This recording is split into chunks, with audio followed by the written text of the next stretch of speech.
Tiga perkara dianggap sepele ini bisa mengundang murka Allah Subhanahu wa taala. Dari Abu Hurairah radhiyallahu anhu, Nabi sallallahu alaihi wasallam bersabda, sesungguhnya Allah ridho terhadap kalian pada tiga hal dan memurkai kalian karena tiga hal. Allah meridhoi kalian jika kalian beribadah kepadanya dan tidak menyekutukan sesuatu pun dengannya. Kalian semua berpegang teguh dengan tali Allah serta tidak berpecah belah, dan kalian saling memberi nasihat dengan orang yang Allah kuasakan padanya urusan kalian.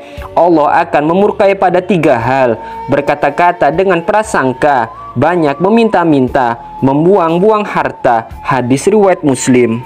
1. Berprasangka. Betapa sering media sosial menjadi ladang berita hoax dan membuahkan prasangka terhadap banyak hal dan banyak orang. Celakanya tak sedikit muslimin yang ikut serta menyebarluaskan berita penuh prasangka tersebut.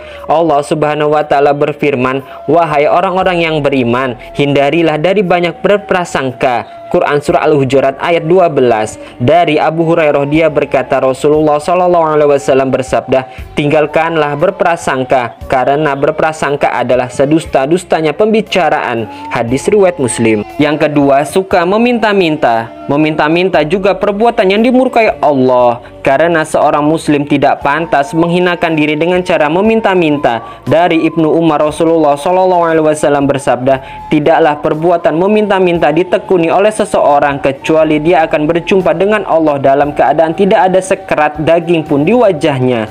Hadis riwayat Bukhari. Rasulullah memberikan pengecualian meminta-minta yang dibolehkan, yakni meminta kepada pemerintah dan meminta-minta karena terpaksa.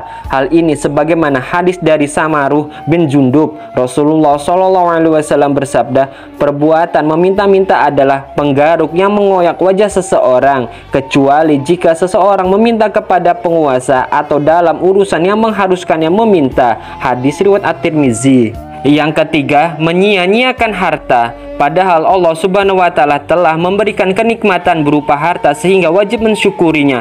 Perbuatan menyiakan harta tergolong tidak bersyukur atas nikmatnya. Allah Subhanahu wa taala berfirman, syukurilah kenikmatan Allah atas kalian jika kalian hanya beribadah kepadanya. Quran Surah An-Nahl ayat 114. Contoh membuang-buang harta misalnya berlaku boros, mengeluarkan harta untuk kemaksiatan, membeli sesuatu yang tidak dibutuhkan, dan lain sebagainya. Allah Subhanahu wa taala berfirman, dan janganlah kamu menghambur-hamburkan harta secara boros. Sesungguhnya pemborosan itu adalah saudara-saudaranya setan.